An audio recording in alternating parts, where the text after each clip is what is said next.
Hi, నా పేరు doctor Nandi Rameshwararao, founder and CEO of real Traxon. ఈరోజు ఒక మంచి బర్నింగ్ టాపిక్ మీద మాట్లాడదామండి. TDR, transferable development rights. అసలు ఏంటిది అనేది చాలామంది క్వశ్చన్స్ అడుగుతున్నారు, కామెంట్స్ పెడుతున్నారు. జనరల్గా మనం రోడ్ వైడనింగ్, ఇన్ఫ్రాస్ట్రక్చర్లో కానీ ఏదైనా గవర్నమెంట్ ప్రాజెక్ట్ చేసినప్పుడు కొంత ప్రైవేట్ ఓనర్స్ ల్యాండ్ అనేది తీసుకుంటారు. సో అంతకుముందు ఏం చేసేవారంటే ల్యాండ్ తీసుకున్న దానికి మార్కెట్ రియల్ ఎస్టేట్ రెండు ఉంటాయి, గవర్నమెంట్ రేటు, ప్రైవేట్ రేటు. అంటే మార్కెట్ రేట్ వేరు ఉంటుంది, రిజిస్ట్రేషన్ వాల్యూ ఉంటుంది. సో జనరల్గా ఈ ల్యాండ్ పూలింగ్ ఏంటంటే ల్యాండ్ ఓనర్స్ అనేవారు ఒక XYZ గజాలు, 100 గజాలు, 1000 గజాలు పోయిందనుకోండి, మార్కెట్లో ఉన్న రిజిస్ట్రేషన్ వాల్యూ రేట్ రియంబర్స్మెంట్ చేస్తారు, చాలా తక్కువ. సో అందుకని ఏం చేశారంటే ల్యాండ్ ఓనర్స్ ఇవ్వడానికి ఇష్టపడట్లేదు, ల్యాండ్ పూలింగ్లో చాలా లేట్ అవుతుంది. సో దానికి తర్వాత ఏం చేస్తారంటే second step, government land pooling అవ్వట్లేదు కాబట్టి మనం FSI అంటాం, ఫ్లోర్ స్పేస్ ఇండెక్స్. అంటే ఒక ఫ్లోర్ కానీ 2 ఫ్లోర్లు కానీ బిల్టప్ ఏరియా, ఎంత రోడ్డు పోయింది, ఎంత రోడ్డు వెండింగ్ పోయింది, ఎంత ల్యాండ్ పోయింది, మొత్తం ల్యాండ్ ఎంత ఉంది, దాని ప్రొపోర్షన్ అంతా చూసుకొని దాన్ని బట్టి FSI అంటే ఎక్స్ట్రా బిల్టప్ ఏరియా ఇచ్చేవారు. అంటే సపోజ్ ఎవరికైనా 5 ఫ్లోర్లు ఉందనుకోండి, ఒక ఫ్లోర్ 2 ఫ్లోర్లు ఆ కాంపెన్సేషన్ డబ్బులు ఇవ్వకుండా దీన్ని ఇచ్చేవారు. సో అది సెకండ్ పార్ట్. అది కూడా చాలా, ఎందుకంటే నేను చెప్పినట్టు గవర్నమెంట్ వాల్యూ ఎప్పుడు కూడా తక్కువ ఉంటుంది, మార్కెట్ వాల్యూ ఎక్కువ ఉంటుంది. ఇప్పుడు మార్కెట్ వాల్యూ ₹1,00,000 ఉందనుకోండి, గవర్నమెంట్ వాల్యూ 20,000, 30,000, 25,000 ఉంటుంది. So people are not happy. Land owners చాలామంది వెనకడుగు వేస్తున్నారు ఇవ్వడానికి. సో గవర్నమెంట్కి ఈ వెనకడుగు ఎప్పుడైతే వేస్తారో, ల్యాండ్ పూలింగ్ ఇన్ని ఎకరాలు, ఇన్ని వేల ఎకరాలు, ఇన్ని 100 ఎకరాలు అనుకుంటే అది రావట్లేదు, డిలే. దీనివల్ల ఎక్కడ కొంతమంది ఇస్తున్నారు, కొంతమంది ఇవ్వట్లేదు. ఇవ్వనప్పుడు ఆగిపోతుంది. సో దీనికి మళ్ళీ కొత్తగా ఇప్పుడు రేవంత్ రెడ్డి సర్కార్ కానీ మిగతా కొన్ని స్టేట్స్లో ఈ రెండింటికి కాకుండా TDR అని పెట్టారంటే బయటకు అమ్ముకోవచ్చు. సో ఇంతకుముందు ఏమైంది, ఈ FSI ఏదైతే పెంచారో దాన్ని అమ్ముకునేవారు, అప్పటికి రేట్ వచ్చేది కాదు. ఇప్పుడు ఏం చేశారంటే బిల్డర్స్కి ఇబ్బంది పడేటట్టు, అంటే TDR అనేది 10 ఫ్లోర్ వరుసకు, ఒక 10 ఫ్లోర్ తర్వాత 10% వాల్యూ ఎక్కువ పడుతుంది. అంటే అల్టిమేట్ బిల్డర్ అక్విజిషన్ కాస్ట్ పెరుగుతుంది, ల్యాండ్ ఓనర్స్ కొద్దిగా హ్యాపీ ఉంటారు, ఎందుకంటే పార్ట్ ఆఫ్ ఇట్ ల్యాండ్ ఓనర్స్కి వెళ్తుంది. కానీ రెండోది ఏంటంటే ఈ TDR వల్ల బిల్డర్కి కాస్ట్ ఆఫ్ ఎక్విజిషన్ ఉంటుంది, అంటే కొనుక్కునే కాస్ట్ ఎక్కువైతే ఆటోమేటిక్గా అవుట్పుట్ కాస్ట్ ఎక్కువ అవుతుంది. సో ఈ బర్డన్ అనేది బయర్స్ మీదే పడుతుంది, బయర్స్ కానీ ఇన్వెస్టర్స్. సో ఇది TDR మీద చర్చలు జరుగుతున్నాయి. కొంతమంది అంగీకరిస్తున్నారు, కొంతమంది ఇబ్బంది పడుతున్నారు, కొంతమంది మిక్స్డ్ స్పందన ఉంది. సో దీని అన్నిటికీ పాయింట్ల మీద ఇవాళ కొద్దిగా క్లారిఫికేషన్ తీసుకోవడానికి ట్రై చేద్దాం. ఫస్ట్ ఏంటంటే దీనివల్ల, ఈ TDR పెట్టినందువల్ల మార్కెట్ పెరుగుతుందా, మార్కెట్ తగ్గుతుందా? సో జనరల్గా ఏమవుతుందంటే ఇది హైప్ కాదు, structural reform. So FSI, FAR కానీ ప్రాజెక్ట్ విజిబిలిటీ, అంటే ప్రాజెక్ట్ ఎంతవరకు కనిపిస్తుంది, ఎంత ఇస్తారు, ఎంత ఇవ్వరు అనేది చూసుకుంటారు. సో అన్లాక్స్ అంటే దీనివల్ల ల్యాండ్ ఓనర్స్కి కొద్దిగా ఎక్కువ అవుతుంది కాబట్టి అన్లాక్స్ ల్యాండ్ వాల్యూ, అంటే ఓనర్స్కి కొద్దిగా బెనిఫిట్ జరిగేటట్టు ఉంది. అంటే హారిజంటల్ గ్రోత్ కాకుండా it promotes vertical growth. So horizontal, vertical తేడా తెలుసు. సో ఎక్స్పాన్షన్కి ఇన్ఫ్రాస్ట్రక్చర్లో చాలా ఉపయోగపడుతుంది. సో జనరల్గా ఎక్కడైతే హై ఎండ్, అంటే ఇప్పుడు కోకాపేట, గచ్చిబౌలి ఇవన్నీ ఏవైతే ఉన్నాయో, రాయదుర్గం, నాలెడ్జ్ సిటీ, ఇక్కడ వాల్యూస్ పెరిగిపోతాయి బాగా. సో దానివల్ల కొంతమంది లాభం ఉంది, కొంతమంది నష్టం ఉంది, higher values. So short term speculative, అంటే ట్రేడింగ్ చేస్తారు, బయింగ్ అండ్ సెల్లింగ్, వాళ్ళకి షార్ట్ టర్మ్ దానికి హైప్ అనేది కొద్దిగా ఎక్కువ ఉంటుంది. అంటే కొంతమంది 3 నెలలు 6 నెలలు ఉంచుకొని కొద్దిగా మార్జిన్ వేసుకొని అమ్మేస్తారు, దానికి ఒక ప్రాబ్లం ఉంటుంది, అంటే హైప్ అనేది ఉంటుంది. So it also depends on execution and transparency. అంటే మనం ప్రాపర్గా టైంలో కంప్లీట్ అయితే ఒకలా ఉంటుంది ఇంపాక్ట్, కంప్లీట్ చేయకపోతే ఇంకోలా ఉంటుంది. ప్రస్తుతం ఈ TDR వల్ల present condition sentiment currently over optimistic ఉంది. సో అంటే మీకు ఓవర్ ఆప్టమిస్టిక్ అంటే వాల్యూ తెలిసే ఉంటుంది దాని విలువ. సో లాంగ్ టర్మ్ ఇన్వెస్ట్మెంట్కి మాత్రం కొద్దిగా గ్రాడ్యువల్గా పెరుగుతుంది కాబట్టి కొద్ది ఇంపాక్ట్ అనేది తక్కువ ఉంటుంది. షార్ట్ టర్మ్లో కొద్ది ఇంపాక్ట్ వేరే నెగిటివ్ ఉంటుంది, లాంగ్ టర్మ్లో ఎక్కువ గ్రాడ్యువల్గా పెరుగుతూ పోతుంది. సో రియల్ ఇంపాక్ట్ అనేది ఏంటంటే కరెంట్లీ ఓవర్ మార్కెటెడ్, అంటే కావాల్సిన దానికంటే కొద్దిగా హై ప్రైస్ అనే చెప్పాలి. ఎందుకంటే ఆల్రెడీ 177, 150, 160 ఎకరాలు పర్ ఏకర్ ఉంది. అలాంటిది ఇప్పుడు ఏమవుతుందంటే దీనివల్ల ఇంకా రేట్లు పెరిగే అవకాశం ఉంది. సో దాన్ని బట్టి మనం చూసుకోవాలి. అసలు దీంట్లో నెక్స్ట్ పాయింట్ ఏం చేద్దామంటే ఆపర్చునిటీ ఫర్ రిస్క్ ఇన్వెస్టర్స్. అంటే ఇన్వెస్టర్స్ రిస్క్ ఏముంది? సో రిస్క్ ఏముందంటే ఈ టీడీఆర్ అప్రిషియేషన్ అంటే గెయిన్స్ వస్తాయి కొద్దిగా. ఎందుకంటే ల్యాండ్ ఓనర్ కొద్దిగా వస్తుంది, బిల్డర్ కొద్దిగా వస్తుంది, అదేవిధంగా ఇన్వెస్టర్స్ బయర్స్ కూడా కొద్దిగా రిస్క్ అనే ఉంది. సో ల్యాండ్ లిక్విడిటీ పెరుగుతుంది. లిక్విడిటీ అంటే ఇంతకుముందు ల్యాండ్ ఏదైతే అంత ఎక్కువ సేలింగ్ అవ్వట్లేదు, ఎన్లార్జ్ అవ్వట్లేదు, ఇప్పుడు దానికి అవకాశాలు ఉన్నాయి. మెయిన్ పాయింట్ అంటే high price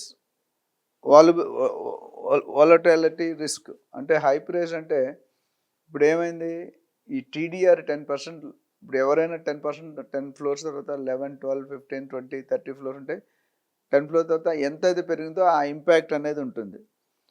so retail awareness is low. అంటే చాలామందికి రీటైల్ గురించి ఐడియా లేదు. రీటైల్ ఎంత రిటర్న్ వస్తుంది మీరు చూసుకుంటే Banjara hills 250, 300, 350 per square feet ఉంటుంది ground floor.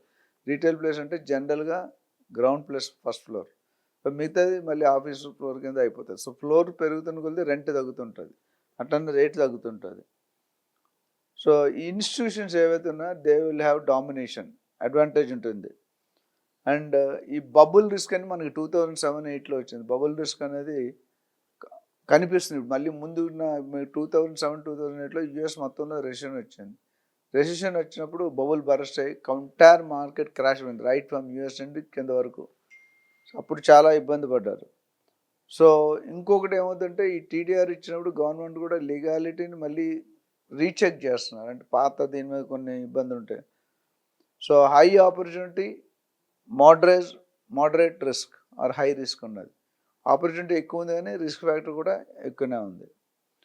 Infrastructure development impact అంటే ఇప్పుడు మనకి హైదరాబాద్ గ్రోత్ రావడానికి కారణం అటు శంషాబాద్ ఎయిర్పోర్ట్ కావచ్చు, ఓఆర్ఆర్ కావచ్చు, RRR కావచ్చు, 12 lane 6 lane రోడ్స్ కావచ్చు.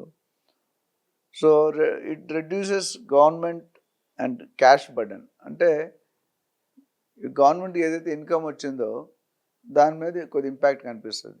ఇంతకుముందు నేను చెప్పినట్టు ల్యాండ్ లార్డ్స్ చాలా హ్యాపీగా ఉండకుండా ఇవ్వడానికి వెనకడుగేశారు. ఇప్పుడు ఏంటంటే కొద్ది హై వాల్యూ, అంతకుముందు వాల్యూ కంటే పూర్తి వాల్యూ కానీ కొద్ది వాల్యూ పెరిగింది కాబట్టి కొద్ది ల్యాండ్ ఓనర్స్ హ్యాపీగా ముందుకు వస్తారు ముందు. సో మెయిన్ ఇంకోటి ఏంటంటే ల్యాండ్ ఎక్విజిషన్, ల్యాండ్ ఏదైతే ఉందో గవర్నమెంట్కి పడుతున్న ఇబ్బందులు కొద్దిగా తగ్గి, ఇంతకుముందు కొంతమంది ఎవరైతే ఓనర్ 100% చెప్పిన ఎవరైతే ఓనర్స్ ఇవ్వడానికి ఇష్టపడలేదో ఆ పర్సంటేజ్ పెరిగే అవకాశం ఉంది. ఎందుకంటే అంతకుముందు 10 రూపాయలు వస్తే 12 రూపాయలు, 13 రూపాయలు వచ్చే అవకాశాలు పుష్కలంగా కనిపిస్తున్నాయి. అండ్ లిటిగేషన్ తగ్గిపోద్ది. ఎందుకంటే ఎప్పుడైతే ల్యాండ్ టీడీఆర్ ప్రైస్ పెట్టారో లిటిగేషన్ అనేది కొద్దిగా కాంప్లికేషన్స్ అనేది కొంతమంది ఇవ్వడానికి కూడా తగ్గిపోతుంది, టైం ఎక్కువ కన్జ్యూమ్ అక్కర్లేదు. అండ్ ఇంకొక మెయిన్ పాయింట్ గవర్నమెంట్ అనేది encouraging PPP model, public private మాట. అంటే ఆ మోడల్లో మీకు కొద్దిగా ఫాస్ట్ అవుతుంది. తర్వాత మెట్రో ఫ్లైఓవర్స్కి ఈజీగా యూస్ఫుల్ అవుతుంది నామ్స్ అనేది. ఎందుకు ల్యాండ్ ఇప్పుడు ఎక్విజిషన్, ఇప్పుడు మనకు ఓఆర్ఆర్ చూసుకుంటే కొన్ని సంవత్సరాలు పట్టింది ల్యాండ్ ఎక్విజిషన్ పెరగడానికి, అంటే ల్యాండ్ రావడానికి. కానీ ఇప్పుడు కొద్దిగా సులభంగా అయ్యే అవకాశం ఉంది. సో దీనివల్ల ఏమవుతుందంటే టైం లైన్స్ ఏవైతే ఉన్నాయో ఎగ్జిక్యూషన్ టైం లైన్స్ అనేది స్పీడప్ అవుతుంది. ఎందుకంటే ప్రతి అడుగుడికి 10 ఎకరాల్లో 2 ఎకరాలు రాలేదనుకోండి, గవర్నమెంట్ షుడ్ స్టాప్ ఆ లైన్ అంతా ఆగిపోతుంది ప్రాసెస్. జనరల్ మెకానికల్ ఇంజనీరింగ్లో ఒక machine output will be input to some other machine. అట్లా మనకి 10 స్టెప్స్ 20 స్టెప్స్ ఉంటాయి. అసలు ఒక్క స్టెప్ డిలే అయితే PERT CPM అని ఉంది, project evaluation review technique, critical path method. అందులో లేట్ అయితే కనుక మొత్తం ప్రాజెక్ట్ డిలే అవుతుంది. ఇది చాలా ఇంపార్టెంట్ అన్నమాట. అట్లనే ఇక్కడ మెయిన్ ఇంకొకటి ఎస్పెషల్లీ ల్యాండ్ పూలింగ్లో కావాల్సిన గవర్నమెంట్ నుండి strong coordination factor very important. And impact అనేది ఏంటి, effectiveness is more in expansion zones. అంటే ఎక్కడైతే మనం ల్యాండ్ ఎక్స్టెండ్ చూసుకుంటే మనం HMD పరిధి పెంచారు, సో ఎక్కడైతే ఎక్స్పాన్షన్ అవుతుందో ఆ ఎఫెక్ట్ ఎక్కువ ఉంటుంది. సో నెక్స్ట్ పాయింట్ ఏంటంటే ఇంపాక్ట్ ఆన్ ప్రాపర్టీ ప్రైస్. చాలామంది దీనికోసం వెయిట్ చేస్తున్నారు, ప్రైసెస్ పెరుగుతాయా తగ్గుతాయా అనేది. సో జనరల్గా పెరగడం కంటే తగ్గడం అయితే ఉండదు, బట్ పెరగడం తగ్గుతుంది. ఎందుకంటే హయ్యర్ ఎఫ్ఎస్ఐ వస్తుంది, ఫ్లోర్ స్పేస్ ఇండెక్స్. దానివల్ల ఇంక్రీజ్డ్ సప్లై అనేది పెరుగుతుంది. ఎందుకంటే అంతకుముందు అక్కడ ఒక 1,00,000 స్క్వేర్ ఫీట్ కడితే ఇప్పుడు 1,20,000 1,30,000 స్క్వేర్ ఫీట్ కట్టే అవకాశం ఉంది. బట్ ప్రీమియం ఏరియాస్ ఏవైతే ఉన్నాయో, ప్రీమియం ఏరియాస్ అనేది చాలా కాస్ట్లీగా ప్రూవ్ అయ్యే మెథడ్ ఉంది. ఎందుకంటే అందరూ అక్కడే కొనుక్కోండి. ఒకప్పుడు బంజారాలు జూబిలీస్ అంటే ఎంత ఉండదు ఇప్పుడు మీకు తెలుసు అందరికీ. బట్ ఇప్పుడు ఎఫోర్డబిలిటీ లేదు. కోకాపేట కొనుక్కోవాలంటే 20,000 per square feet, 15,000 per square feet కడుతున్నారు. సో సామాన్య ప్రజలు కొనుక్కునే అవకాశాలు తక్కువ ఉన్నాయి. సో ఈ టీడీఆర్ వల్ల ఇంకొక మెయిన్ బెనిఫిట్ ఇంపాక్ట్ ఏమవుతుందంటే, ఈ డెవలపర్స్ ఏదైతే ఉన్నారో they are likely to get higher profits. అంటే మార్జిన్స్ పెంచుతారు. ఇప్పుడు అక్కడ employees and employed and mathematics ఒక ఫార్ములా ఉంది. సో దీనికి ఏంటంటే ఆ హయ్యర్ ప్రాఫిట్ మార్జిన్స్ వచ్చే అవకాశాలు. అండ్ ఓవరాల్గా చూసుకుంటే ల్యాండ్ ప్రైస్ పెరిగిపోతుంది. నేను చెప్పినట్టు గవర్నమెంట్ ఇప్పుడు ల్యాండ్ ఓనర్స్కి ఇచ్చినప్పుడు పెడితే ఏది కూడా ఫ్రీగా రాదు. సో గవర్నమెంట్కి నుండి ల్యాండ్ ఓనర్స్కి ఏదైతే హైప్ వస్తుందో, హై రైజ్, హై ప్రైస్, అది కూడా ఎఫెక్ట్ అవుతుంది. సో ఇక్కడ గవర్నమెంట్ తరపు నుండి బాగానే ఉన్నాయి పెంచితే మిడిల్ క్లాస్ ప్రెషర్ అనేది ఇంక్రీజ్ అవుతుంది. అంటే మిడిల్ క్లాస్ సెగ్మెంట్ ఎవరు ఎల్ఐజీ, ఎంఐజీ, హెచ్ఐజీ ఉందో మిడిల్ క్లాస్ సెగ్మెంట్ వాళ్ళ మీద వాళ్ళ దగ్గర ప్రెషర్ పెరుగుతుంది. And peripheral areas, main peripheral areas ఏవైతే ఉన్నాయో అది కొద్ది స్టేబుల్గా ఉండే అవకాశాలు ఎక్కువ కనిపిస్తున్నాయి. సో స్పెక్యులేషన్ అంటే ట్రేడింగ్ ఏదైతే ఉందో, ఇప్పుడు మన స్టాక్ ట్రేడింగ్ ఉంది, రియల్ ఎస్టేట్ కూడా ట్రేడింగ్ పార్ట్ కొంతవరకు ఉంది. ఆ స్పెక్యులేషన్ ఏముందంటే ప్రైసెస్ ఇన్ఫ్లేట్ అవుతాయి. సో పెరుగుతా అక్కడ ఉన్న కరెంట్ ఇన్ఫ్లేషన్ రేటుకి మ్యాచ్ అవ్వచ్చు, మ్యాచ్ కాకపోవచ్చు. అండ్ ఇంకొక ముఖ్యమైన ఇంపాక్ట్ అంటే ప్రాపర్టీ ఓనర్స్కి రెంటల్ రేట్స్ అనేది స్టెబిలైజ్ అయ్యే అవకాశం కనిపిస్తుంది. ఎందుకంటే rental rates is very important. Commercial వేరు, రీటైల్ వేరు, ఆఫీస్ బేస్ వేరు, రెసిడెన్షియల్ వేరు. సో ఇక్కడ ఏంటంటే స్టెబిలైజ్ అయ్యే అవకాశాలు ఎక్కువ కనిపిస్తున్నాయి. సో ఓవరాల్గా చూసుకుంటే మిక్స్డ్ ఇంపాక్ట్, అఫోర్డబిలిటీ, రిస్క్. అంటే రిస్క్ ఉంటుంది కానీ అంత ఎక్కువ కాకుండా టాలరబుల్, అన్టాలరబుల్ అంటారు. ఆ లిమిట్స్ అనేది మీకు స్టెబిలైజ్ అవుతాయి. So land owners versus developers ఎవరికి లాభం, ఏది ధర్మం, ఏది న్యాయం ఒక సామెత ఉంది. సో ఇక్కడ ల్యాండ్ ఓనర్స్ లాభపడుతున్నారా, డెవలపర్స్ లాభపడుతున్నారా అనేది మనం చూసుకోవాలి. సో టీడీఆర్ అనేది ట్రాన్స్ఫరబుల్ డెవలప్మెంట్ రైట్స్ ఏదైతే ఉందో అది క్యాష్ కాదు, మన ఎఫ్ఎస్ఐ రూపంలో వస్తుంది. సో దానివల్ల ఏమవుతుందంటే బెనిఫిట్ అవుతారు అనుకుంటే ఓనర్స్కి కొద్దిగా ఎక్కువ బెనిఫిట్ కనిపిస్తుంది. ఎందుకంటే వాళ్ళకి అంతకుముందు పీనట్ వాల్యూస్ వచ్చాయి. ఈ టీడీఆర్ పెట్టినందువల్ల 10th ఫ్లోర్ తర్వాత ఏదైతే పెట్టారో దానివల్ల ఓనర్స్కి బెనిఫిట్ ఎక్కువ అవుతుంది కంపేర్ టు బిల్డ్. కొన్ని కేస్ టు కేస్ కొద్దిగా మారే అవకాశాలు కూడా ఉన్నాయి. సో ఎవరికైతే అవేర్నెస్ లేదో వాళ్ళు దెబ్బతినే అవకాశం ఓనర్ తరపు నుండి. అంటే as a owner, property owner కానీ, ల్యాండ్ ఓనర్ కానీ ఎవరైతే ఉన్నారో కొన్ని సందర్భాల్లో వాళ్ళకి అవేర్నెస్ తెలియదు. ఇప్పుడు నేను అవేర్నెస్ గురించి కొన్ని వేల వీడియోస్ డిఫరెంట్ ఛానల్స్లో చేస్తున్నాను. ఈ ఛానల్లో నాకు తెలిసి 500 వీడియోలు పైన చేస్తున్నాను. సో అవేర్నెస్ క్రియేట్ చేసుకుంటే owners will get benefited. But టెక్నికల్గా నాలెడ్జ్ చూసుకుంటే జాయింట్ వెంచర్స్ వెళ్ళినప్పుడు డెవలపర్స్కి బెటర్ యాక్సెస్ ఉంది. ఎందుకంటే వాళ్ళ స్కిల్, ఇప్పుడు ల్యాండ్ ఓనర్ దగ్గర ల్యాండ్ ఉంటుంది, డెవలపర్ దగ్గర స్కిల్ ఉంటుంది, మనీ ఉంటుంది. సో డెఫినెట్గా వీళ్ళు ఒక అడుగు ముందంజలో ఉన్నారని చెప్పవచ్చు యాక్సెస్లో, బెటర్ యాక్సెస్లో. బట్ చిన్న చిన్న ఓనర్స్ ఎవరైతే ఉన్నారో, స్మాల్ టైమ్ ఓనర్స్, వాళ్ళకి ఇబ్బంది ఉంటుంది. ఎందుకంటే తెలియక, నాలెడ్జ్ లేక, అవగాహన లేక అండర్ సెల్ చేసే అవకాశాలు ఎక్కువ ఉన్నాయి. సో ఇన్స్టిట్యూషన్స్ అనేది ఇన్ఫ్లుయెన్స్ చేస్తాయి ప్రైస్ని. పెద్ద పెద్ద ఇన్స్టిట్యూట్స్, కార్పొరేట్స్ ఏవైతే ఉన్నాయో ఇన్ఫ్లుయెన్స్ చేస్తాయి. దాని గవర్నమెంట్ సపోర్ట్ అంటే లిమిటెడ్ అయిపోయింది. సపోర్ట్ ఏదైతే గవర్నమెంట్ ఎక్స్టెండ్ చేయగలదో అది చాలా లిమిటెడ్ ఉంటుంది అన్నమాట. ఎందుకంటే డెఫినెట్గా వాళ్ళకున్న ఛాలెంజెస్ ఇది అన్నీ ఫుల్ టైమ్ ఇవ్వడం కష్టం.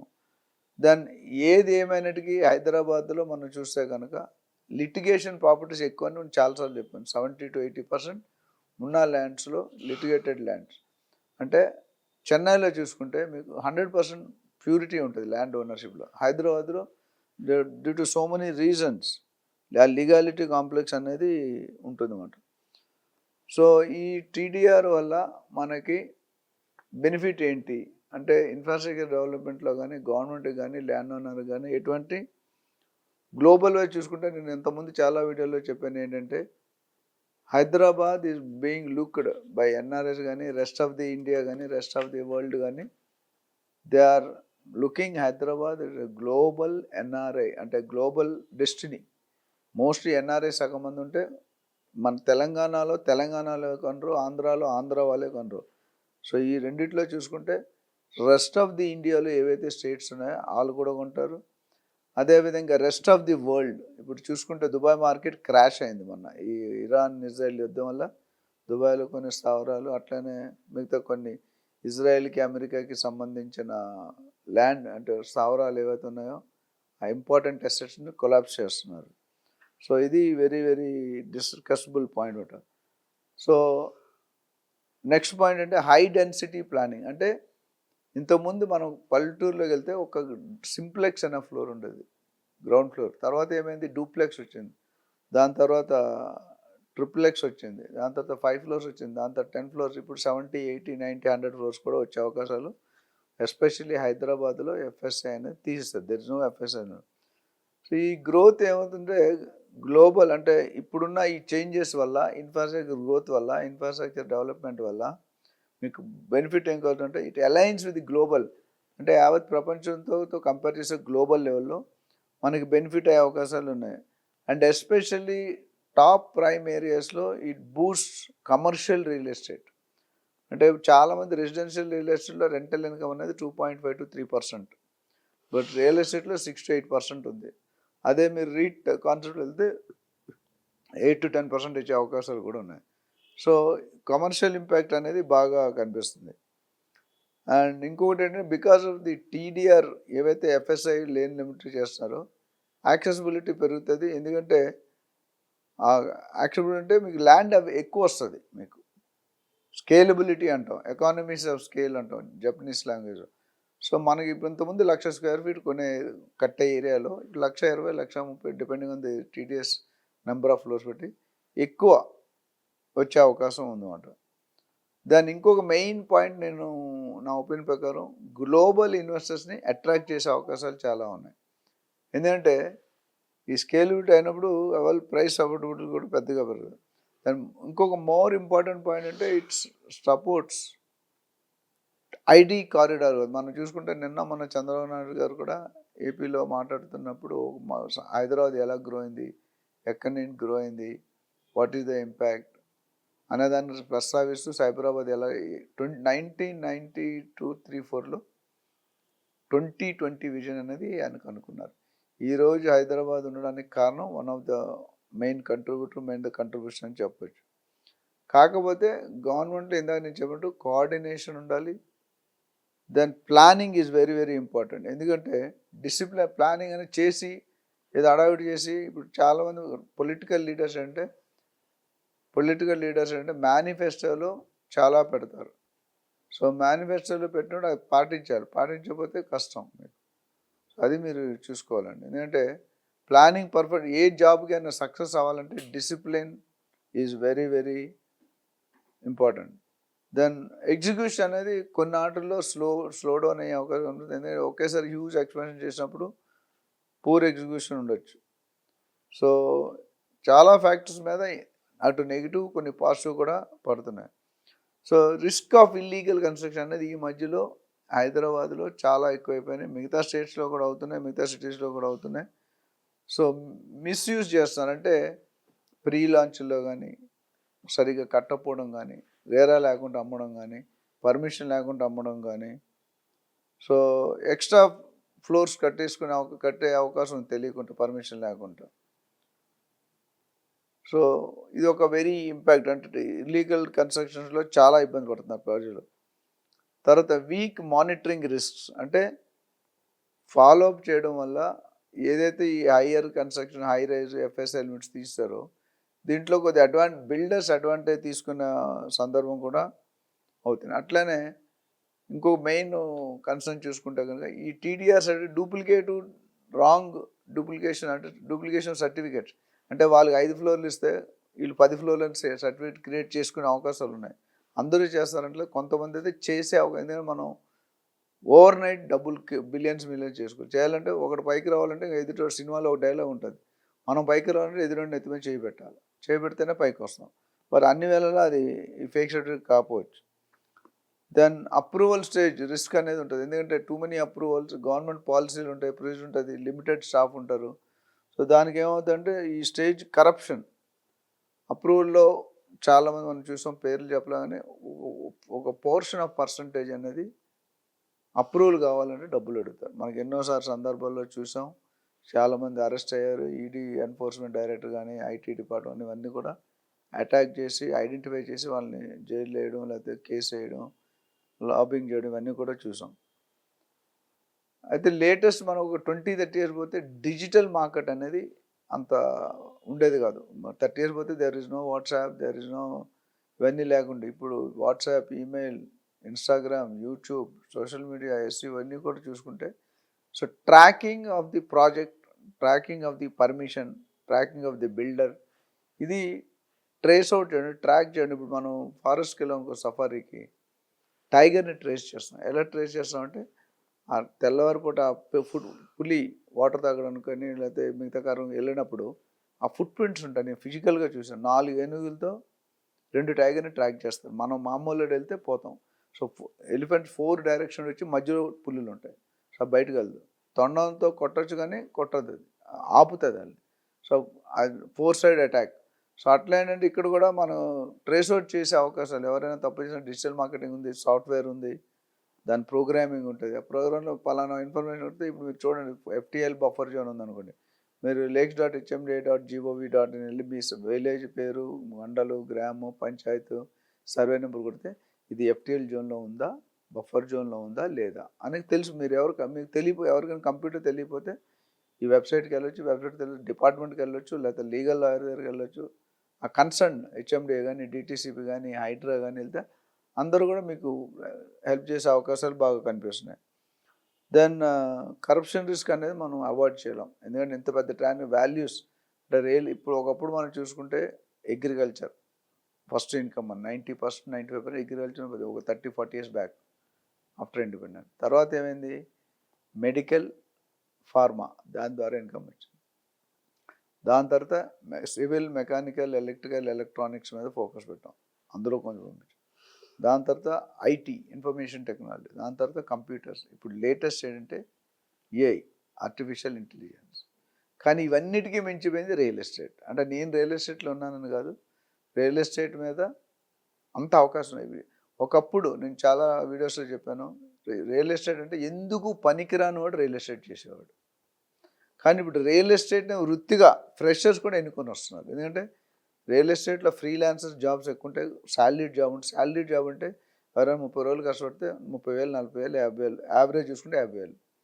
కానీ రియల్ ఎస్టేట్లో కరెక్ట్గా అర్థం చేసుకుని కోడ్ ఆఫ్ ఎథిక్స్ ఫాలో అయ్యి నిజాయితీగా ఉంటే you will get easily 2-3 lakhs.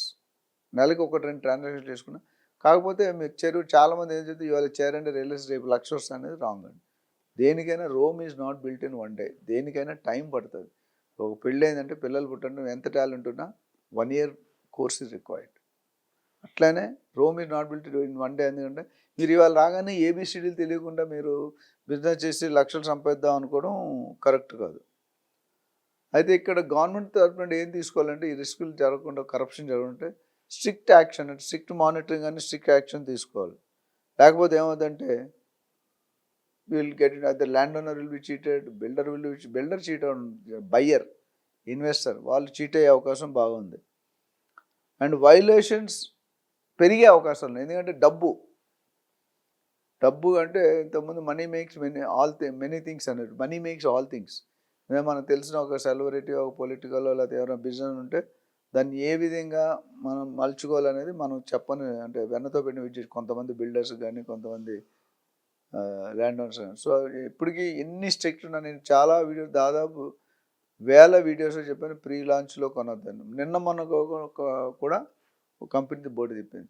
మనం చెప్తున్నామన్నా జనాలు కొంటున్నారు. ఈ డిస్కౌంట్ ఫ్యాక్టర్ అనేది చాలా డేంజరస్. ఎందుకంటే డిస్కౌంట్ అనగానే మనం ఎగేసుకొని పరిగెడతాం, బయర్స్ కానీ, ఇన్వెస్టర్స్ కానీ. అది చేయకూడదండి. అది చేసే మాత్రం చాలా కష్టం. ఎందుకంటే రియల్ ఎస్టేట్లో ₹1,00,00,000 పెట్టి కొంటున్నాం అనుకోండి, లైఫ్ టైం సంపాదన పెడుతున్నాం మనం. లైఫ్ టైం సంపాదన పెట్టేటప్పుడు మనం టైం ఇవ్వకపోయినా, లీగల్గా చెక్ చేసుకోలేకపోయినా, ఈసీ లేకపోయినా, మ్యుటేషన్ లేకపోయినా, డాక్యుమెంట్స్ లింక్ డాక్యుమెంట్ లేకపోయినా మదర్ పేరెంట్ డాక్యుమెంట్స్, చాలామంది legal opinion EC encumbrance certificate, ఇవన్నీ కూడా చాలా చాలా ఇంపార్టెంట్. సో ఇక్కడ మనం నెగ్లెక్ట్ చేస్తే ఈ డ్యూ కోర్స్ ఆఫ్ యాక్షన్ అనే ఇప్పుడు రేరా కూడా మనం పెట్టాం, కానీ రేరా అనుకున్నంత ఫామ్లో నాకున్న కొద్ది నాలెడ్జ్ ఫుల్గా ఎగ్జిక్యూట్ అదే అన్లైక్ బెంగళూరు, ముంబై వాటిలో బాగా ఎగ్జిక్యూట్ చేస్తున్నారు, ఇంప్లిమెంట్ చేస్తున్నారు రేరా రూల్స్, కానీ ఇక్కడ అది చేయట్లేదు. తర్వాత మార్కెట్ మ్యానిపులేషన్ రిస్క్ అన్నా, అంటే మార్కెట్లో మ్యానిపులేషన్ ఎటువంటి పాసిబిలిటీస్ ఉన్నాయి, బికాస్ లో ట్రాన్స్పరెన్సీ తక్కువ ఉన్నప్పుడు మీరు తప్పులు ఎత్తుక్కోలేరు. ట్రాన్స్పరెన్సీ క్లియర్ ఉంటే, ఇప్పుడు ఒక ల్యాండ్ పెడితే, నేను ఎగ్జాంపుల్ చెప్తున్నా, ఒక బిల్డర్ యాదగిరి గుట్టిండి ఒక ఆయన వచ్చాడు, అక్కడ వైటీటీడీ అప్రూవల్ తీసుకుని 25 ఎకరాల ల్యాండ్ కొని 5% డబ్బులు ఇచ్చాడు ఓనర్కి. ఓనర్ ఇల్లిటరేట్, రైతు. నా దగ్గరికి వచ్చి బ్రాండింగ్ చేయండి సార్ మీరు, మీకు డబ్బులు ఇస్తానన్నాడు. నేను పర్మిషన్ అడిగితే ఏం లేదు సార్, ఇప్పుడే తీసుకున్నాను, లేఅవుట్ వేస్తాడు, బ్రోచర్ వేస్తాడు, పర్మిషన్ లేవు. అవి కొనుక్కుంటే ఇప్పుడు నేను అడ్వర్టైజ్ చేస్తే నేను 100 మంది 1000 మంది ఇబ్బంది పెట్టాను. అందుకని నేను వెరీ క్లియర్, నా వీడియోస్ ఎక్కడ కూడా ఏ పర్టికులర్ బిల్డర్ కానీ, ఏ పర్టికులర్ ఛానల్ కానీ, ఏ పర్టికులర్ ఏజెంట్ కానీ ప్రమోట్ చేయండి. మనకు కావాల్సింటే అవేర్నెస్ క్రియేట్ చేస్తాం మన బయర్స్కి, మన వల్ల 10 మంది బాగుపడాలి. అందుకని నా యూనిక్ చాలామంది నా తర్వాత కాంపిటేషన్, నేను 2017 నుండి మాట్లాడతాను. There are lot of people after corona 22-21లో చాలా పుట్టగొడుగులాగా మనకి బిల్డర్స్ వచ్చేసారు. బిల్డర్స్ కానీ, ఏజెంట్స్ కానీ, ప్రతి ఒక్కరు ఒక సంవత్సరం మార్కెటింగ్ డైరెక్టర్ కానీ, మార్కెట్ ఏజెంట్ పనిచేయాలి, ఒక కంపెనీ పెట్టేశారు. కంపెనీ పెట్టాలి, అది మరి 3 నెలలు 6 నెలలు మూసేది. పెళ్ళిళ్ళు కూడా అట్లా ఉన్నాయి.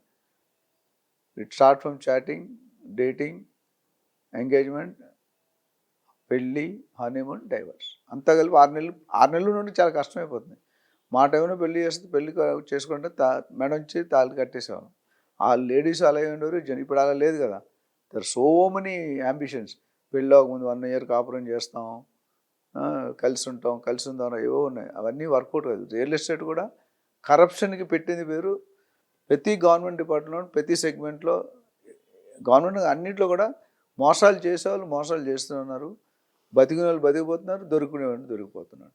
ఇప్పుడు మనం కంపెనీలు లాస్ట్ 1 ఇయర్లో దాదాపు నేను 15-20 కంపెనీలు బోర్డు తిప్పిస్తే 10,000 నుండి 15,000 కోట్లు బయర్స్ దగ్గర కలెక్ట్ చేసి పోయారు.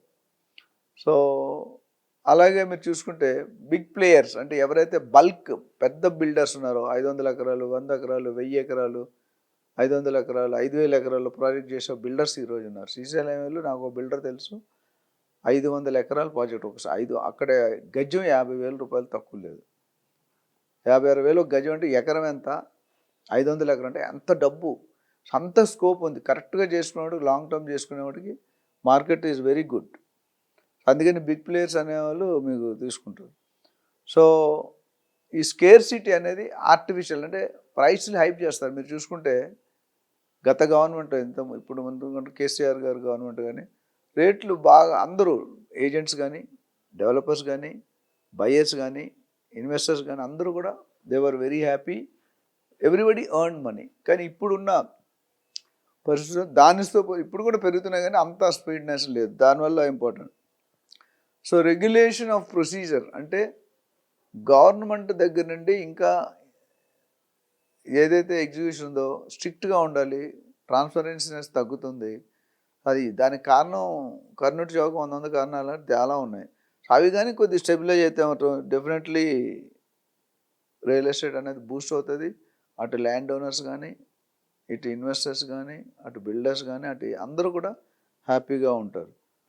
అండ్ ఇంకేంటంటే వీక్ అంటే ఇన్వెస్టర్కి పెరుగుతుంది అని అక్కడ గ్యారంటీ చెప్పట్లేదు, అదొక రిస్క్ అనేది ఉంది.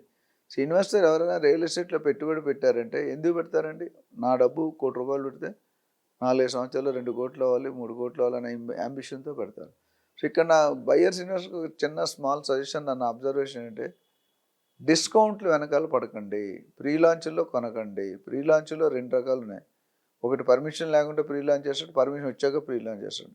ఇప్పుడు కొన్ని కార్పొరేట్ బిల్డర్ ఈఓఐ అని ఉంది, చాలామందికి తెలిసే ఉంటుంది, ఒకసారి రిపీట్. ఈఓ అంటే ఎక్స్ప్రెషన్ ఆఫ్ ఇంట్రెస్ట్. పర్మిషన్ లేనప్పుడు చెక్ ఇవ్వాలి, బ్లాక్ చేసుకోవాలి, చెక్ వేసుకోవడానికి రియలైజ్ చేయకూడదు బిల్డర్. ఒకసారి పర్మిషన్ వస్తే దాన్ని రియలైజ్ చేసుకొని బ్యాలెన్స్ పేమెంట్ కలెక్ట్ చేయొచ్చు. అండ్ క్లియర్ బెంచ్ మార్క్స్ పెట్టుకోవాలి, గవర్నమెంట్ తరఫు నుండి కానీ ఎవరి తరఫున క్లియర్ బెంచ్ మార్క్స్. ఎందుకంటే బెంచ్ మార్క్స్ లేకపోతే మాత్రం చాలా ఇబ్బంది ఫీల్ అవుతారు. So high risk without regulation, అంటే రెగ్యులేషన్ కనుక మీకు లేకపోతే కరెక్ట్ పాలసీస్ జనరల్గా నేనేం చెప్తాను, rules are kept made for bad people, but ఇక్కడ ప్రస్తుతం వాతావరణంలో rules are followed by good people. So land acquisition అనేది ఒక గేమ్ చేంజర్ అవుతుందా? నెక్స్ట్ టాపిక్, ల్యాండ్ ఎక్విజిషన్ ఒక గేమ్ చేంజర్ అవుతుందంటే ఏంటంటే it reduces cash payouts. Cash ఉన్న దగ్గర ఎప్పుడు కూడా కంట్రోల్ ఉంటుంది. ఇప్పుడు టీడీఆర్ ఏదైతే గవర్నమెంట్ పాలసీ కాబట్టి, గవర్నమెంట్ నోటిఫికేషన్ గవర్నమెంట్ యాక్సెప్ట్ చేయాలి కాబట్టి వీలైనంత వరకు క్యాష్ కాంపోనెంట్ తగ్గే అవకాశాలు చాలా ఉన్నాయి. ఎక్కడైతే క్యాష్ ట్రాన్సాక్షన్ ఉందో అక్కడ చీటింగ్ చేసే అవకాశం, ఎందుకంటే ఎక్స్ అమౌంట్ కలెక్ట్ చేసి వై అమౌంట్ చూపిస్తారు, పూర్తిగా ఎవరు చూపరు. ఇప్పుడు కూడా ఒక డీల్ అయితే ఒక బయర్కి సెల్లర్కి తప్ప ఎస్ఆర్ఓ కూడా తెలియదు, మనకి తెలియదు, ఏజెంట్ ఉంటే ఏజెంట్ ఒక ఐడియా ఉంటుంది. సో ఇప్పుడు 10 సంవత్సరాల ముందు ఈ ప్రాపర్టీ ఎంత కొనంటే ఆయన చెప్పిందే వినాలి. అక్కడ ఏంటంటే ఉండేది మార్కెట్ వాల్యూ ఉండదు, గైడ్ లైన్ వాల్యూ ఉంటుంది, రిజిస్ట్రేషన్ వాల్యూ. సో ఆ రిస్క్ అనేది ఎప్పటికీ ఉన్నది. అండ్ ఇంకొక మెయిన్ బెనిఫిట్ వైజ్ చూసుకుంటే కనుక ల్యాండ్ పూలింగ్ చాలా స్పీడ్ అయ్యే అవకాశం ఉంది. ఎందుకంటే ఫస్ట్ ఆ వాల్యూ పెరిగింది, 10 రూపాయలు ఇచ్చేదాన్ని 12 రూపాయలు 13 రూపాయలు ఇస్తానంటే మీకు ఈజీగా అయిపోతుంది గవర్నమెంట్ ల్యాండ్ పూలింగ్. నాకు ఇది కావాలంటే ఎంత ఇస్తారంటే అంతమంది 100 రూపాయలు ఇస్తారు, 120, 130, 140 ఇచ్చారనుకోండి. ఎందుకంటే టీడీఆర్ రూపంలో మనం ఎక్స్ట్రా కలెక్ట్ చేస్తున్నాం. అట్లానే ఈ ల్యాండ్ పూలింగ్ ఫాస్ట్ అయినప్పుడు ఏముందంటే ప్రొటెస్ట్ అంటే అబ్జెక్షన్స్ తక్కువ ఉంటాయి. మన రియల్ ఎస్టేట్ డీల్లో కస్టమర్ అబ్జెక్షన్ హ్యాండ్లింగ్, ఇక్కడ గవర్నమెంట్కి ల్యాండ్ ఓనర్కి అబ్జెక్షన్స్ అనేది తగ్గే అవకాశం ఉంది. అండ్ మెట్రో ప్రాజెక్ట్స్ ఏవైతే ఎక్స్పాన్షన్ ఉందో, రేవంత్ రెడ్డి గారు అటు ఎయిర్పోర్ట్కి అండర్ గ్రౌండ్ వేస్తున్నారు, అట్లా డిఫరెంట్ ప్లేస్లో బుల్లెట్ ట్రైన్స్, ఈ మెట్రో ట్రైన్స్ ఎక్స్పాన్షన్ అనేది ఈజీ అవుతుంది. ఎందుకంటే ల్యాండ్ అవైలబిలిటీ క్విక్గా అయిపోతుంటుంది మీకు దానివల్ల. అండ్ చాలామంది వాల్యూ పెంచినందువల్ల వాలంటరీ పార్టిసిపేషన్ ఉంటుంది. మనం బతిమాల, ఇంతకుముందు ఏంటంటే కొన్ని సందర్భాల్లో మనం బతిమాలుతున్నాం, ఇవ్వండి బాబు ఈ ప్రాజెక్ట్ ఆగిపోతుంది, ఇప్పుడు గుడో చర్చో మాస్క్ అది వచ్చింది అనుకోండి, అక్కడ జనరల్గా సెంటిమెంటల్ దీంతో ఆగిపోతుంది. ఇప్పుడు వాళ్ళకి మంచి సబ్స్టిట్యూషన్ వచ్చినప్పుడు దే మే కమ్ వాలంటరీగా వచ్చేస్తారు. అండ్ ఎప్పుడైతే ఈ గవర్నమెంట్ రెగ్యులేషన్ కరెక్ట్గా ఉందో లిటిగేషన్ అనేది తగ్గే అవకాశాలు పుష్కలంగా కనిపిస్తున్నాయి. అండ్ బికాజ్ ఇవంతా వైట్లో ఉంటుంది కాబట్టి ప్రాజెక్ట్ వైబిలిటీ బిల్డర్కి కానీ ఇంప్రూవ్స్, ప్రాజెక్ట్ వైబిలిటీ అనేది పెరిగే అవకాశాలు చాలా ఉన్నాయి. అండ్ కోర్ ఏరియాస్లో మంచిగా ఉంటుంది, ఎందుకంటే రేట్లు win win situation to the builder, landlord, tenant or buyer. Win win సిచ్యువేషన్లో బాగా కోర్ అంటే పబ్లిక్ కోర్ ఏరియాస్ ఏంటంటే మెయిన్ ఎక్కడైతే 100 ఎకరాలు ఎకరం 100 కోట్లు 150 కోట్లు ఉందో బాగుంటుంది. ఇవన్నిటికి కూడా పబ్లిక్ ట్రస్ట్ అనేది కావాలి. ఈ మోడల్ సక్సెస్ కావాలంటే పబ్లిక్ ట్రస్ట్ అనేది. సో ఇవన్నీ నేను చెప్పిన పైన 7-8 పాయింట్లు అవుతాయి, ఇవి స్ట్రాంగ్ గేమ్ చేంజర్ కింద మారే అవకాశాలు ఉన్నాయి. ప్రైసింగ్ మెకానిజం నెక్స్ట్ మాట్లాడుకుందాం. ప్రైసింగ్ మెకానిజంలో మార్కెట్ డ్రివెన్ అంటే ట్రూ ప్రైస్ డిస్కవరీ, లేకపోతే పబ్లిక్ రారు. బట్ హైలీ వాలటైల్, ఎంత అవుతుందని చెప్పలేదు, something like equal to stock market, ఎప్పుడు ఓడిపోతే ఎప్పుడు ఉంటుందో తెలియదు. దాని గవర్నమెంట్ కంట్రోల్ కనుక కరెక్ట్గా ఉంటే స్టేబుల్ మార్కెట్ మనం ప్రొడ్యూస్ చేయొచ్చు, అంటే స్టేబుల్ మార్కెట్ని క్రియేట్ చేయొచ్చు. And it also over controls the liquidity, అంటే రెడ్యూస్ చేస్తామండి మన ఏవైతే ఇబ్బందులు, కరప్షన్ కానీ ఇలాంటివి ఏవైతే చూస్తున్నామో అవి తగ్గే అవకాశాలు ఉన్నాయి. అండ్ హైబ్రిడ్ మోడల్ సజెస్ట్ చేస్తున్నారు. హైబ్రిడ్ అంటే పబ్లిక్ ప్రైవేట్ పార్ట్నర్షిప్ అంటే పీపీపీ అనేది, అట్లా చాలా అవుట్సోర్సింగ్ ది కాంట్రాక్టర్స్ కానీ మిగతా వాళ్ళు బయటకు ఇవ్వడం కానీ మీకు బాగుంటుంది హైబ్రిడ్ మోడల్లో. దెన్ ఫ్లోర్ సీలింగ్ అంటే ప్రైస్ అనేది ఒక ఫార్ములాతో మెకానిజంతో వాళ్ళు క్రియేట్ చేస్తారు కాబట్టి మీకు బెటర్ ప్రైసింగ్ వచ్చే అవకాశం ఉంది, బెటర్ వైబిలిటీ, బెటర్ విజిబిలిటీ. అదేవిధంగా చూసుకుంటే అటు గవర్నమెంట్ తరఫు నుండి కానీ ఇటు ల్యాండ్ ఓనర్ తరఫు నుండి ఫేక్ ల్యాండ్స్, ఫేక్ అప్రూవల్ తీసుకుంటే ఒకవేళ గవర్నమెంట్ కనుక ట్రాన్స్పరెన్సీ పర్టికులర్ చేసి స్పెషలైజ్ చేస్తే మాత్రం డెఫినెట్లీ మీకు బెనిఫిట్ జరుగుతుంది. అంటే ఈ ప్రైసింగ్ మెకానిజంలో అప్రాప్రియేట్ ప్రైస్ వచ్చే అవకాశాలు ఉన్నాయి. డిజిటల్ రిజిస్ట్రీ అంటే మనం చూసుకుంటే ఆన్లైన్ చేస్తున్నాం, ఎంతోమంది మాన్యువల్గా చేయడానికి చాలా టైం పడుతుంది. ఇప్పుడు there are some models registration టైంలో ఎంత తక్కువ టైంలో చేస్తే అంత పబ్లిక్ని క్లియర్. ఇప్పుడు స్లాట్ సిస్టమ్ పెట్టారు, ఆ స్లాట్ సిస్టమ్ ఏమవుతుంది, నీకు లిమిటెడ్ పెట్టారు, ఒక రిజిస్ట్రేషన్ ఆఫీస్కి 40, 50, 60 స్లాట్. కానీ చాలామంది గవర్నమెంట్ ప్రైవేట్ వాళ్ళు బ్యాక్కి వెళ్ళిపోతున్నారు స్లాట్లు, మంచి రోజు లేక స్లాట్ లేక. సో దీనివల్ల గవర్నమెంట్కి రెవెన్యూ లాస్ కానీ గెయిన్ అయితే ఏమీ లేదు. సో బట్ గవర్నమెంట్ తరఫున మీరు దుబాయ్లో చూసుకుంటే ప్రొటెక్షన్ కూడా మాట్లాడుతున్నాను, బయ్యర్ ప్రొటెక్షన్ ఇన్వెస్ట్మెంట్. దుబాయ్లో చూసుకుంటే బిల్డర్ తరఫుని గవర్నమెంట్ ఇస్తారు, ఆమె వాళ్ళు తీసుకున్న ప్రికాషన్. రేపు బిల్డర్ అంటే డిఫాల్ట్ అయితే కనుక దుబాయ్లో government is coming forward and అంటే రియంబర్స్ చేస్తున్నారు. బట్ ఇండియాలో మనకు ఆ మెథడ్ లేదు, అది వస్తే కూడా చాలా మంచిది. సో ఇప్పుడు చూసారు కదా, మన ఛాలెంజెస్ చూస్తున్నాం, ఇంపాక్ట్ చూస్తున్నాం, బెనిఫిట్స్ చూస్తున్నాం, డిసడ్వాంటేజ్ చూస్తున్నాం, లిటిగేషన్ చూస్తున్నాం, వాలటిలిటీ చూస్తున్నాం. ఇవన్నీ కూడా చాలా చాలా ఇంపార్టెంట్. సో హై రైజ్లో ఎలా ఉంటుంది, నేను ఆల్రెడీ చెప్పాను స్టార్టింగ్లో, వర్టికల్ గ్రోత్ బాగా ఉంటుంది, vertical construction. And price increase అనేది హై రైజెస్లో ప్రైస్ పెరుగుతుంటుంది. ఆల్రెడీ నార్మల్గా కూడా ఇప్పుడు హై రైజ్ ఇప్పుడు 5th ఫ్లోర్లో మనకు 2 కోట్లు అయింది అనుకోండి ఫ్లాటు, 50th ఫ్లోర్కి వెళ్తే 3.5-4 కోట్లు అయ్యే అవకాశాలు ఉన్నాయి. ఎందుకంటే ఫ్లోర్ రైజ్కి కన్స్ట్రక్షన్ కానీ మెటల్ పైకి తీసుకుంటే there are lot of other challenges. అది మీరు చూసుకోవాలి. అండ్ దీనివల్ల ఏమవుతుందంటే అంటే మీరు తక్కువ ఏరియాలో ఎక్కువ థిక్ పాపులేషన్ క్రియేట్. ఒక 2 ఎకరాల్లో 50 ఫ్లోర్లు వేసుకుంటే ఎంతమంది ఉంటారండి? ఫ్యామిలీకి 5 మంది వేసుకుంటే ఒక 2000 ఫ్లాట్లు అనుకోండి, 2000 ఫ్లాట్లు ఇంటూ 5. సో ఆ తక్కువ దాంట్లో గ్రౌండ్ లెవెల్ వాటర్ కానీ బోర్ వాటర్ కానీ ఎంతవరకు సరిపోతుంది? ఎందుకంటే from green jungle we are going to concrete jungle. So ఆ కాంక్రీట్ జంగల్లో ఇప్పుడు మనకి సెకండ్ మా హౌస్ ఉంటే 35 అడుగుల్లో నీళ్ళు పడ్డాయి. బంజారా హిల్స్ 3000 అడుగులు కూడా పడట్లేదు. అదేవిధంగా మనం తక్కువ ఏరియాలో ఎక్కువ వేసుకుంటే వాటర్ కన్జంప్షన్ ఎక్కువ ఉంటుంది. మున్సిపల్ సప్లై ఉండాలి, మున్సిపల్ సప్లై మనకి ఎవ్రీ ఆల్టర్నేటివ్ వస్తుంది. ఇప్పుడు బోర్ వాటర్ అంత వాడే కెపాసిటీ, ఎందుకంటే ఎవ్రీ పర్సన్ ఇన్ని బకెట్లు పర్ డే అని వాడతారు. సో 10,000 మంది ఒకే దాంట్లో ఉంటే చాలా కష్టం. అదొక మెయిన్. సో వాటర్ మీద కానీ, డ్రైనేజ్ మీద కానీ, రోడ్స్లో కానీ, ట్రాఫిక్. ఇంకో main point traffic conjunction risk.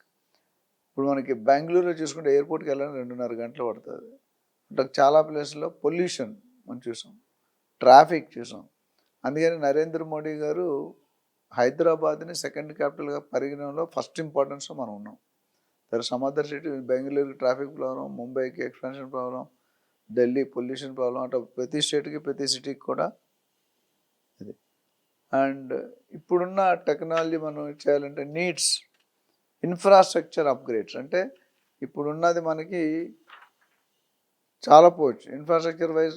అటు ఇప్పుడు మనం చూసుకుంటే 20 years బ్యాక్ ఏముండేది, మనకి 30 years బ్యాక్ ఇంత టెక్నాలజీ మన ట్రెడిషనల్ బిక్తో కంటే ఇప్పుడు లేటెస్ట్ ఏంటంటే మైవాన్ టెక్నాలజీ. అంటే ఇటుకలే water and wall 4 to 5 inches thickness, అంతకుముందు 9-10 inches వాల్ ఉండేది ఇటుకలతో కట్టినప్పుడు. ఈ టెక్నాలజీ అడ్వాంటేజ్ వల్ల మనకి ఏమవుతుందంటే అది బెనిఫిట్. సో అట్లానే ఈ న్యూ లేటెస్ట్ మోడర్న్ టెక్నాలజీస్తో ఐజీబీసీ ఇండియన్ గ్రీన్ బిల్డింగ్ కౌన్సిల్తో మీరు చూసుకుంటే కనుక ప్లానింగ్ అనేది కొద్దిగా స్మార్ట్ వే చేసుకోవచ్చు. ఇప్పుడు 4 City అన్న 4 Cityలో యూజ్ చేసే టెక్నిక్స్ కానీ, ల్యాండ్స్కేపింగ్ కానీ, ప్లాన్స్ కానీ చాలా స్మార్ట్గా. అంటే 4 City నిజంగా అవుతుందో లేదో, అవ్వాలనుకుంటే మాత్రం డెఫినెట్గా one of the best city in the world అవుతుంది, నాట్ ఇన్ ది. అందుకని రేవంత్ రెడ్డి గారు ఏమంటున్నారంటే we are not competing with Andhra and Bengaluru, we are competing with the rest of the world. So south కొరియాలో ఒక బిల్డింగ్ ఒక సిటీ చేశారు, ఆ సిటీ లాగా ఆ సిటీ మీద ఇంకొన్ని ఇంప్రూవ్మెంట్ చేసి డెవలప్ చేయాలనుకుంటున్నారు. సో పూర్ ప్లానింగ్ అయితే మాత్రం స్ట్రెస్ పెరిగిపోతుంది, అర్బన్ స్ట్రెస్ పెరిగిపోతుంది. మీకు తెలుసు కదా, కొన్ని గవర్నమెంట్ ఎగ్జిక్యూటివ్ మన ఇండియాలోనే 25-26 స్టేట్స్ ఏవైతే ఉన్నాయో ఒక్కొక్క గవర్నమెంట్ ఒక్కోలా ఫాలో అవుతుంది. దాన్ని మనం చూసుకుంటే కనుక వీ కెన్ మన పూర్ ప్లానింగ్ చేస్తుంది వీళ్ళు టోటలీ కొలాప్స్, నా గర్క నా ఘాటుగా అయిపోయే అవకాశాలు ఉన్నాయి. Then density control will going to be critical. ఎందుకంటే మీరు ఎందుకు డెన్సిటీ అంటే పాపులేషన్, మనం ఒకప్పుడు 3rd, 4th ప్లేస్ ఉండేవాళ్ళు, వాళ్ళందరినీ బీట్ చేసుకుంటూ మనం నెంబర్ 1 ఉండాలని. హైయెస్ట్ పాపులేషన్ ది వరల్డ్ అంటే మనదే, 145 crores, not a small. Hyderabad చూసుకుంటే ఎక్కడ నుండి ఎక్కడ అంతమంది 50 లక్షలు ఉండే మరి చిన్నప్పుడు. ఇప్పుడు ఎక్కడికి వెళ్ళి క్లోజ్ టు 1.8, 1.75 crores. అంటే ఎంత ఎవ్రీ డే కొన్ని వందల మంది మైగ్రేట్ అవుతూ ఇక్కడ సెటిల్ అయిపోతున్నారు, ఇక్కడ వచ్చి బయటికి వెళ్ళట్లేదు. సో ఈ పూర్ ప్లానింగ్ కానీ డెన్సిటీ ఎలా కంట్రోల్ చేస్తాం? ఏపీ గవర్నమెంట్లో ఏదో పెట్టారు, తగ్గిపోతుందని ఇంకా పెంచారు. 2 కాదు 3 కానండి, ఇంత ఏదో స్కీమ్స్ పెట్టారు. ఒకరు మంచిది, 2 కష్టం, అంతమంది మనం గవర్నమెంట్ నుంచి చూసాం. సో ఇవి కొంతవరకు ఆ పాపులేషన్ ఇంక్రీజ్ కంట్రోల్ చేయగలిగితే మనకి బెనిఫిట్ జరుగుతుంది. అదేవిధంగా మన పర్ క్యాపిటా ఇన్కమ్ పెరగాలి గవర్నమెంట్ ప్లానింగ్లో. ఇంకో కొత్త పాయింట్ ఏం చేశారు, జోనింగ్ చేశారు. జోనింగ్ అనేది very good factor from the government. ఎందుకంటే R1, R2, R3, R4 farm plots, అట్లానే conservation zone, bio conservation zone, 111 GO, ఇవన్నీ కూడా చాలా యూజ్ అవుతున్నాయని చెప్పొచ్చు. లాస్ట్ పాయింట్ ఏంటంటే long term sustainability. Long term sustainability కావాలంటే కొన్ని ఫ్యాక్టర్స్లో government has to seriously focus and implement. So it depends on policy stability. అంటే ఒక గవర్నమెంట్ వచ్చినప్పుడు రూల్ ఉంటుంది, మళ్ళీ రెండో గవర్నమెంట్ రాగానే ఆ రూల్ పోతుంది. ఫర్ ఎగ్జాంపుల్ ఫార్మాసిటీ కడతాను కూడా 4 సిటీ అయిపోయింది. కొన్ని అలా చేంజ్ అయితే అంతకుముందు సీఎంస్ ఎవరు వచ్చినా మార్చేవారు కాదు. పాతది ఏందో దాన్ని కంటిన్యూ చేసి దాన్ని ఫర్దర్. ఇప్పుడు Nandamuri Taraka Ramarao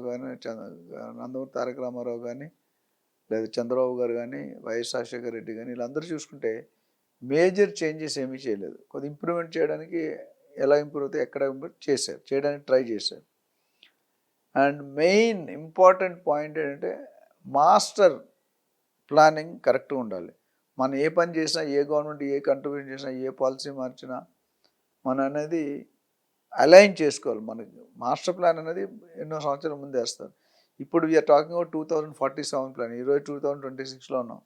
another 20-25 years plan చేస్తున్నారు. అంటే ఇప్పుడు ప్లాన్ వేసిన అప్పుడు అప్లికబుల్ అవుతుందా, అది వెరీ ఇంపార్టెంట్.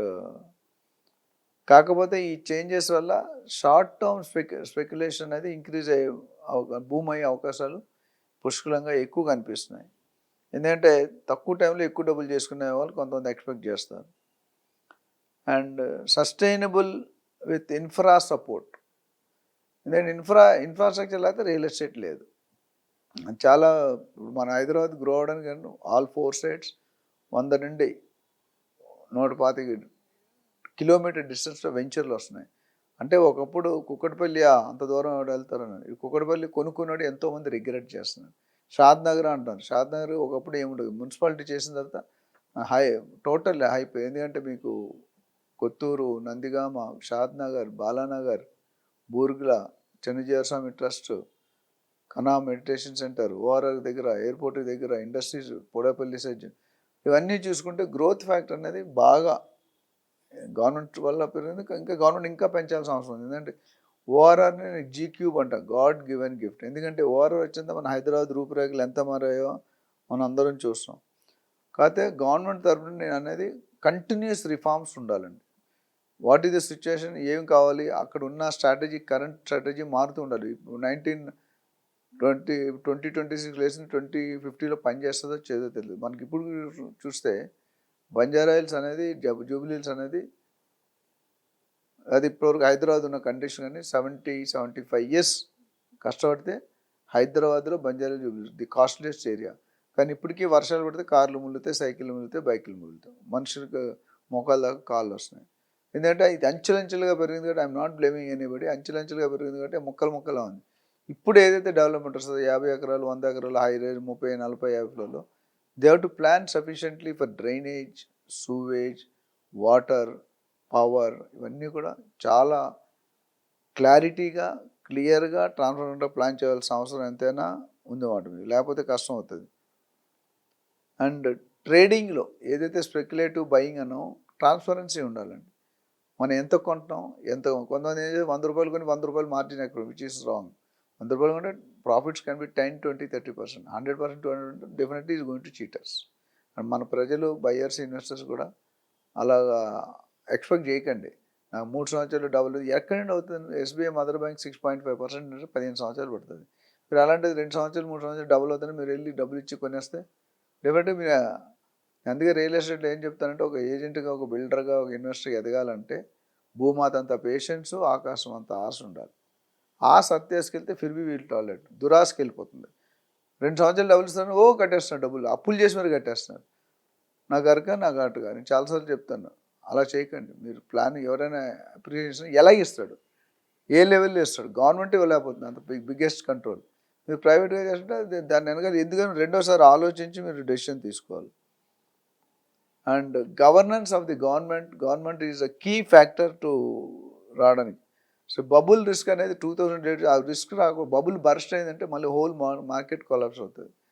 సో అందుకని temporary instant increase instant profits expect చేస్తే మీరు తెలిసే గోతులో దిగుతున్నారు. ఒకసారి మీరు చెరువు నుండి మాట్లాడు, చెరువులో దిగి ఆలోచన, మీరు బిల్డర్ అయితే ఇవ్వగలుగుతారా? అసలు కన్స్ట్రక్షన్ కాస్ట్ ఎంత, ల్యాండ్ కాస్ట్ ఎంత, మార్కెటింగ్ కాస్ట్ ఎంత, ఇన్ఫ్రాస్ట్రక్చర్ కాస్ట్ ఎంత, బ్యాంక్ వడ్డీలు ఎంత కట్టాలి, అన్నీ బ్రేకప్ చేసుకుంటే బిల్డర్ నిజంగా ఇవ్వగలడా లేదని మీరు తెలుసుకోవచ్చు. మరొక వీడియో దాన్ని సపరేట్ చాలామంది అడిగారు బ్రేకప్ మీద.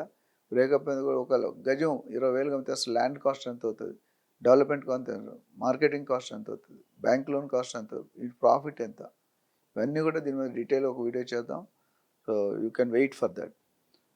అండ్ మొత్తం క్లోజ్ చేసే ముందు ఒక గ్లోబల్గా మనం డెవలప్ చేసే సిస్టమ్, మనం ఇచ్చే ఫీచర్స్, మనం ఇచ్చే ట్రాన్స్పరెన్సీ ఎంటైర్ వరల్డ్ గ్లోబల్ లెవెల్లో మనం ప్లాన్ చేసుకోవాలి. అంటే ఇప్పుడు వేసిన ప్లాన్ ఇప్పటికి వరకే కాదు, ఇప్పుడు మనం ఆలోచిస్తుంటే నెక్స్ట్ 30-50 సంవత్సరాలు ఏం రాబోతుంది అనేది very very important. So sustainable దాని ప్రైస్ని కన్సిస్టెంట్గా కాన్స్టెంట్గా రానియాలంటే మీరు చేయాల్సిందల్లా well manage, well plan, well discipline, well transparency. అంటే ఈ 4-5 ఫ్యాక్టర్లు ఉంటే కనుక మీకు డెఫినెట్గా మీరు పెట్టిన పెట్టుబడికి మంచి లాభాలు ఆశించవచ్చు. సో దీని మీద మేము ఆల్రెడీ ఇంట్రొడక్షన్లో చెప్పాను, నా పేరు doctor Nandi Rameshwararao, founder and CEO of real traction. ఇప్పుడు చాలా పాయింట్లు డిస్కస్ చేసాం. ఈ పాయింట్స్ ఎటువంటి క్లారిఫికేషన్ ఉన్నా మీరు మమ్మల్ని సంప్రదించవచ్చు. నా నెంబర్ నుంచి 99,495,79170. మళ్ళీ రిపీట్ చేస్తాను, 99,495,79170. ఎక్కడ కూడా తొందరపడకండి, డిస్కౌంట్లకు ఆశపడకండి. ఏ డెసిషన్ తీసుకున్నా ఎమోషన్లో తీసుకోవద్దు, సెంటిమెంట్లో తీసుకోవచ్చు. ఒక ప్రాపర్టీ సెలెక్ట్ అయితే ఆచి తూచి పాజ్ అని చెప్తాను. వెయిట్ చేయండి, స్టడీ చేయండి, survey. Don't simply depend on builder are agent. ఏజెంట్లు కూడా మీరు మీరు వాళ్ళకి ఛాన్స్ ఉండి వాళ్ళ ద్వారా వర్క్ చేయండి. మంచి ఎక్స్పీరియన్స్ ఉన్న ఏజెంట్స్ తీసుకోండి. ఒక 2 నెలలు 3 నెలలు చేసినట్టు నేను చేస్తాను కాదు, 20-30 years అనుకున్నవాడు టాక్ వేరే ఉంటుంది. చాలామంది అడుగుతారు, సార్ మీరు చెప్పే ఇన్కమ్స్ వేరే దగ్గర. మనకేంటంటే we are not in the business of making money. అందుకని నేను ఎవరిని ప్రమోట్ చేయను. డబ్బులు చేసుకుంటే నాకు అనేకమైన పద్ధతులు ఉన్నాయి, అనేకమైన ఛాన్స్ ఉన్నాయి. నా ఉద్దేశం ఒకటంటే ఇన్ని వేలు వీడియోస్ ఎందుకు క్రియేట్ చేస్తామంటే బయ్యర్స్ని, ఇన్వెస్టర్ని, బిల్డర్ అందరినీ ప్రొటెక్ట్ చేయడానికి చేస్తాను.